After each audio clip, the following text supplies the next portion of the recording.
Green Knight, fighter of the Blue Knight, champion of the Leaf. No.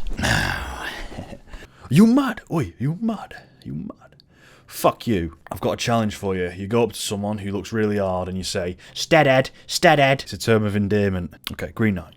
Green Knight. The Green Knight is a 2021 fantasy epic film. It was pulled from UK theatres for COVID-related reasons not long ago. So how have I, a person of British origin, seen this film? But I don't think I really need to answer that. I think you already know. What I will say is that I went online, found a random American theatre somewhere in Tampa, Florida, where Charlie lives. I paid for not one, but 2 tickets for the Green Knight. Chose 2 of the worst seats in the whole house, like top left corner, top right corner, like you'd be like that.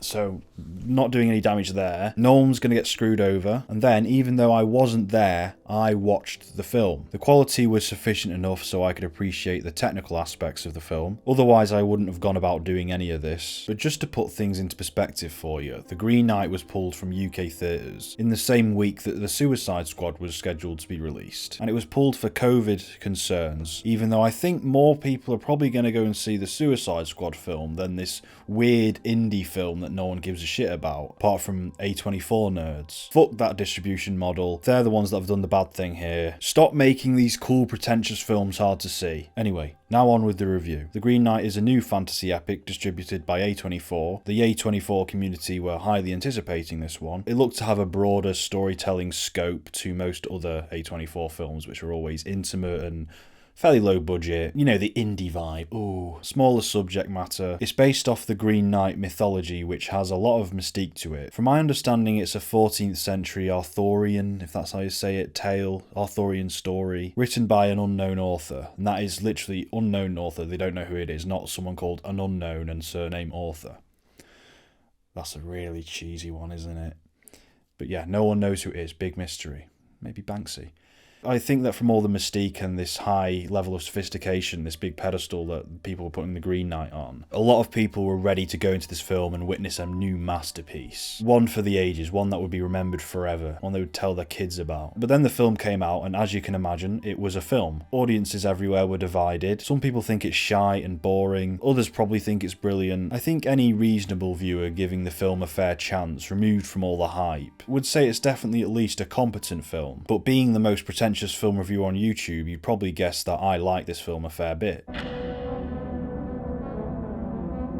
My favourite aspect to The Green Knight was its mature, gritty spin on the typical hero's journey. The reason this film is as divisive as it is due to the unromantic nature of the main character's adventure. Every juncture in the lead character's journey play out in very unexpected and fairly dissatisfying ways. Dev Patel, who's the main guy, he just keeps getting absolutely murked. I'm gonna go out on a whim and say this has already been said, but the best thing to compare this to is Dark Souls, the video game. I'm still talking about the adventure itself, not really the film, but it's grueling, agonising, barely even fun, but once something is overcome, once something is achieved, the reward is much greater. There's a lot of catharsis to be had out of this film, you just have to be a little bit more patient. The film simultaneously challenges the lead character and the audience, who probably want to see a more enjoyable, accommodating adventure story. The point of the film is never clearly expressed. It's very slow. I think Dev Patel only sets off until 40 minutes into the runtime. The slow burn complements the immersion though, so I was fine with it. It's a lot like Blade Runner 2049 in that way. Beats that we'd only expect to last about 5 minutes last half an hour, because Dev Patel actually struggles on every small leg of the journey. He's faced with real, bitter adversity. It's bleak, it's quiet, it's stoic, but all of those things can be very effective at making a story visceral. I wouldn't really say you have to worry too much about what it's all about, because at the very least there's a solid character arc in there, along with a highly immersive adventure. The unpredictable nature of the narrative makes it refreshing and interesting. His adventure was always taking unexpected turns, all of which were welcome deviations from your usual fantasy adventure narrative. There's some surface level themes about de-romanticising knights and chivalry, things that I actually wish were explored more thoroughly in.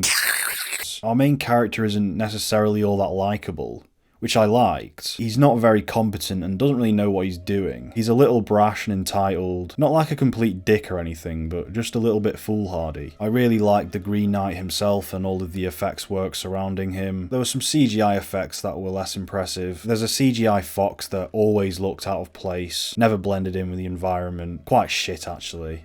Yeah, that wasn't good. There were these giant women as well, which look cool, and conceptually I really like, because they align with my fetish, but the CGI on them wasn't quite polished enough for them to be completely believable. You rest your bones. I'll finish your quest for you. The kid from Killing of a Sacred Deer is in this as well, which I was very happy to see. I'm not sure what accent he was trying to do, but I'm pretty sure he was good. I always like seeing him. I mean, it's pretty much been this and Killing of a Sacred Deer, really. But he has got a really distinctive presence. Once again, he's just a creepy fucking weirdo. Don't want to go anywhere near him if I saw him in real life. He could be whatever age, he could be 10 years younger than me, and I would still be scared of him. Don't want anything to do with him.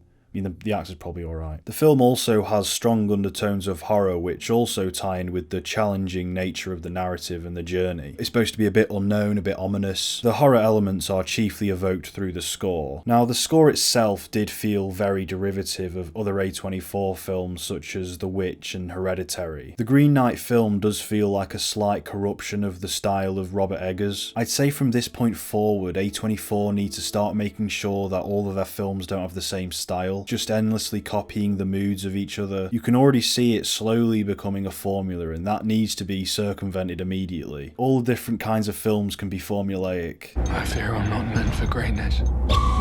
The best element of the movie is the environments and locations. The places feel very authentic to where this is supposed to be set in. There's a lot of naturalistic lighting. I'm not sure if it is actually natural lighting, but it feels like that. It looks very organic. The way they convey the weather and climate is the most detailed of all. The wind, the smoke, the fog. It felt like all of the different parts of the day were conveyed with their own unique lighting and colouring in each scene, as well as all the different weather climates. This deserves the Oscar for Best Fog. You can feel the fucking mud under his boots. You know, it's that sort of thing. Ultimately, this film does leave you with a lot to study and interpret. Small pieces of the puzzle dotted here and there, but I'm just satisfied with the surface level immersion. I don't know what it's about. It might be a load of bullshit, who knows. I just like the fog. There's a few recurrent utterances of the idea of exchange, like eye for an eye. There's multiple different exchanges throughout the film. I'm not sure how it all connects. It might just simply be there to teach the main character about accountability and obligation. There also might be a few hints to the theme of rewriting the story, because in the film the narrative does seem to be rewritten in front of us at certain times. It's a little bit like Mulholland Drive in that way, like, hang on, she's the other character, hang on, I thought she was, hang on,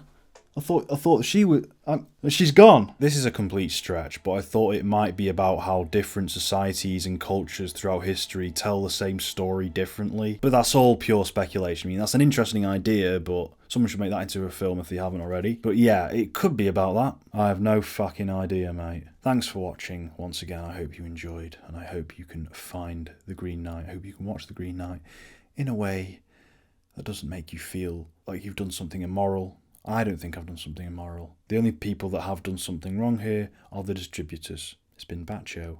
Goodbye.